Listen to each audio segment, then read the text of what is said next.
বিচারের মাঠে এই বিষয়ে যেন আমাকে জিজ্ঞাসা করা না হয়। আমি এই কথা বারবার বলি, প্রায় রাতেই বলি, এই জিম্মেদারি আমি নিনি। মানুষ বুঝতে পারে না, যার কারণে বিভিন্ন সময়ে বিভিন্ন কথা, বিভিন্ন মন্তব্য করে থাকে। আমি আপনাদেরকে প্রথমত অনুরোধ জানাচ্ছি, আল্লাহ তাআলা বলছেন, লা তাকফু মা লাইসা লাকা বিহি ইলম।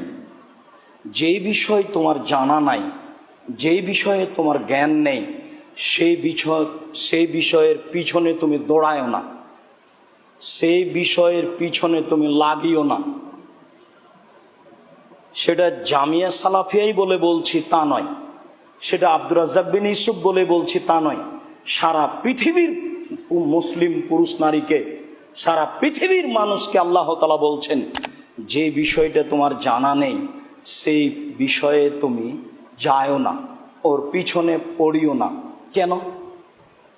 ইন্নাস সামা অল আবসারা অল আফিদাতা, নিশ্চয়ই তোমার কান, নিশ্চয়ই তোমার চোখ, নিশ্চয়ই তোমার অন্তর, এদেরকে জিজ্ঞাসা করা হবে কঠোরভাবে বিচারের মাঠে। তুমি না জেনে যে একটা মন্তব্য করলে, তুমি যে না জেনে একটা কথা বলে দিলে, তাহলে তোমার জিহ্বাকে জিজ্ঞাসা করা হবে, তোমার চোখকে জিজ্ঞাসা করা হবে, তোমার কানকে জিজ্ঞাসা করা হবে। বলো সেই দিন তোমার নাক, চোখ, কান কি উত্তর দিবে? রাসূল সাল্লাল্লাহু আলাইহি সাল্লাম বলছেন, ইয়াকুমুদ দান্না ফাইন্না দান্না আকদাবুল হাদিস। মানুষের উপরে ধারণা করো না, ধারণাই সবচেয়ে বড় মিথ্যা। রাসূল সাল্লাল্লাহু আলাইহি সাল্লাম বলেছেন, পাপের জগতে সবচেয়ে বড় পাপ তিনটি। তার একটি হচ্ছে আকবারুল কাবায়ের আশরিক বিল্লাহ, সবচেয়ে বড় পাপ হচ্ছে আল্লাহর সাথে শিরক করা। দ্বিতীয় বড় পাপ হচ্ছে ওকুল ওয়ালিদাইন, পিতামাতার অবাধ্য চলা। তৃতীয় বড় পাপ হচ্ছে কওলুজ জুরে, মিথ্যা কথা বলা। আর এখানে রাসূল সাল্লাল্লাহু আলাইহি সাল্লাম বলছেন, ধারণাই সবচেয়ে বড় মিথ্যা। সম্মানিত দিনী ভাই বোন, কখনো ধারণা করে কোনো মন্তব্য করবেন না, ধারণা করে কারো ব্যাপারে কিছু বলতে যাবেন না। নিজের তাৎক্ষণিক সুবিধা ভোগ করার জন্য কারোর পিছনে পড়িয়েন না। তার কতটুকু ক্ষতি হবে সেইটা পরে, আপনার কতটুকু ক্ষতি হবে সেইটা আগে। আপনি না বুঝে একটা মন্তব্য করলেন, না বুঝে একটা কথা বলে ফেললেন, না বুঝে একটা ফেসবুকে কিছু লিখে ফেললেন।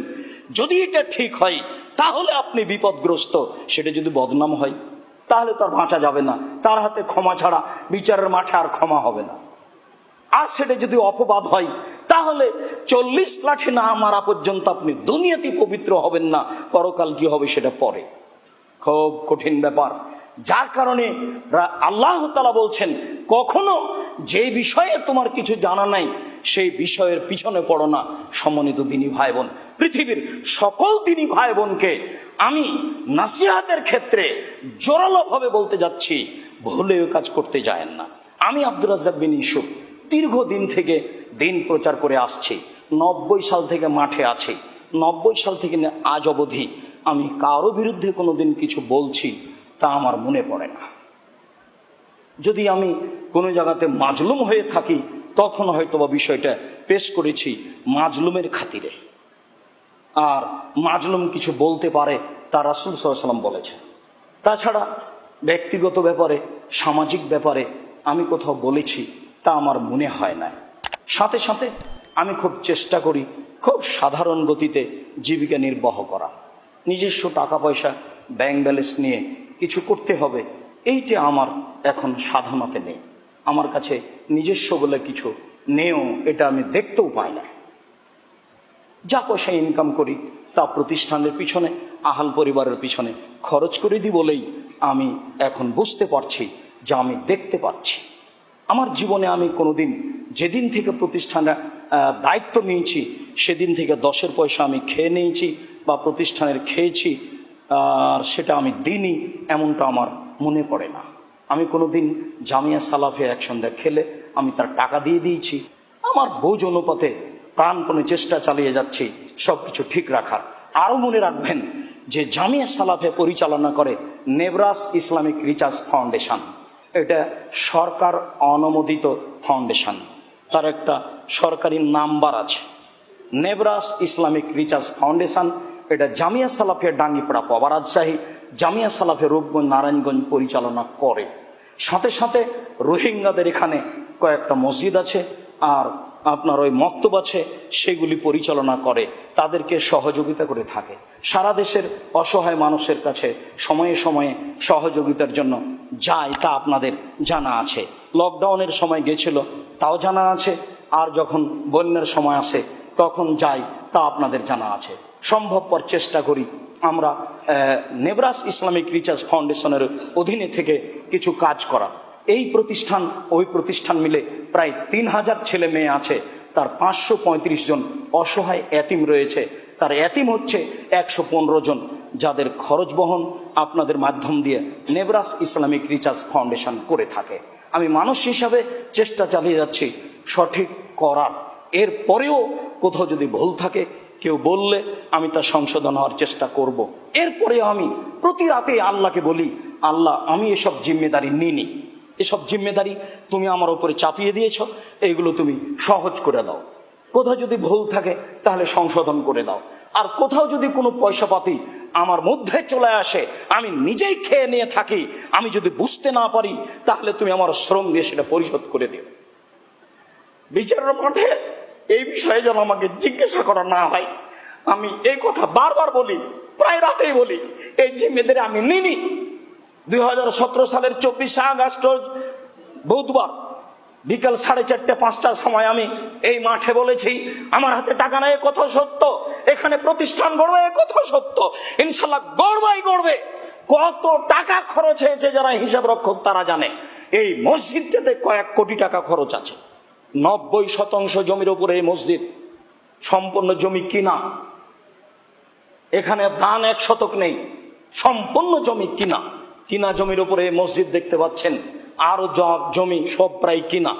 রূপগঞ্জেও প্রায় জমি কিনা। আপনারা সহযোগিতা করেন। নেবরাস ইসলামিক রিসার্চ ফাউন্ডেশন ইনশাল্লাহ জমি কিনেই এদেশের মাটিতে বিশাল ধরনের খিদমত করবে ইনশাল্লাহ, আমি আশাবাদী। 2013 সালের 24 আগস্ট রোজ মঙ্গলবার আমি বলেছিলাম জামিয়া সালাফিয়া রূপগঞ্জ নারায়ণগঞ্জ ঢাকা, সেই মাঠে আমার হাতে টাকা নেই, কথা সত্য। এখানে প্রতিষ্ঠান গড়বে, কথা সত্য। ইনশাল্লাহ গড়বেই গড়বে। বিশাল প্রতিষ্ঠান জামিয়া সালাফিয়া রূপগঞ্জ নারায়ণগঞ্জ ঢাকা, বিশাল প্রতিষ্ঠান দিনাজপুর শহরের পাশে গড়বো বলে বেশ কিছু জমি কিনা হয়েছে। আরো জমিগুলো রেডি হচ্ছে। 10, 12, 15 বিঘে জমি হলেই কাজ আরম্ভ করবো ইনশাল্লাহ, আশাবাদী।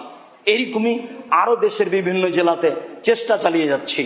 আমি খালি আপনাদেরকে বলেছি এই জন্যই যে আমি অসহায় মানুষ, আমার ব্যক্তিগত কোনো ক্ষমতা নেই, আমার বংশীয়গত কোনো ক্ষমতা নেই, আমার সাংগঠনিক কোনো ক্ষমতা নেই। আমি একমাত্র আল্লাহর উপরে ভরসা করে বেঁচে আছি। আমি আল্লাহর উপরে ভরসা করে চলি, এটাই আমার সাহস। আমার প্রথম সাহস, আমি 10 পয়সার ক্ষতি করি না, এটা আমার সাহস। এই সাহসের ভিত্তিতে বলছি, এদেশে জামিয়া সালাফিয়া নামে উন্নত মানের একাধিক প্রতিষ্ঠান গড়বই গড়ব ইনশাআল্লাহ। পৃথিবীর কোন মানুষ তাকে ঠেকাতে পারবে না ইনশাআল্লাহ। সর্বশক্তিমান হচ্ছেন আল্লাহ। আমি বলে থাকি আপনাদেরকে যে আপনারা দোয়া করবেন জামিয়া সালাফিয়ার জন্য। যদি দোয়া কবুল হয়ে যায়, সারা পৃথিবী লেগে তার ক্ষতি করতে পারবে না। আর যদি দোয়া কবুল না হয়, সারা পৃথিবী যদি তার পক্ষে থাকে, তার উপকার করতে পারবে না। এটা আমি বিশ্বাস করি। রাসূল সাল্লাল্লাহু আলাইহি ওয়াসাল্লাম বলেছেন, আল্লাহুম্মা লা মানিয়া লিমা আতাইতা ওয়া লা মুতিয়া লিমা মানাতা। তুমি যাকে দিবে তাকে কেউ ঠেকাতে পারে না, তুমি যাকে দিবে না তাকে কেউ দিতে পারে না। হাদিস বুখারী মুসলিম। তাই আমি সকল দিনী ভাই বোনকে জামিয়া সালাফিয়ার জন্য আন্তরিকভাবে দোয়া করার জন্য অনুরোধ জানাই।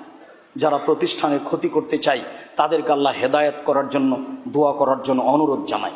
অথবা যদি হেদায়েত না করেন তাহলে তাদেরকে যেন ধ্বংস করে দেন, তারা যেন এই প্রতিষ্ঠানের বিরুদ্ধে লড়তে না পারে, তবে তাদের জন্য দোয়া করবেন, এটা আমার দাবি। আল্লাহ তো সর্বশক্তিমান, তাকে তো ফিরিয়ে নিয়ে আসতে পারে। কেন সে এই পথে যাবে? সে ভালো পথেতে চলে আসতে পারে। ভালো পথে আসুক, এটাই আমারও কামনা, পৃথিবীর সকল মানুষেরই কামনা।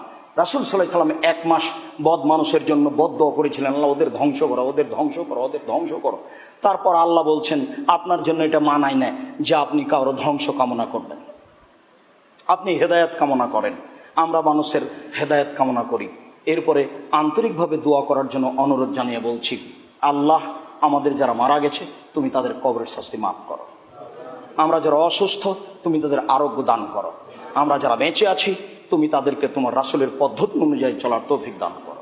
বিশেষভাবে 5 ওয়াক্ত সালাত আদায় করার তৌফিক দান করো। আল্লাহ তুমি এই জামিয়া সালাফেকে কবুল করো। আল্লাহ তুমি এই জামিয়া সালাফেকে কবুল করো।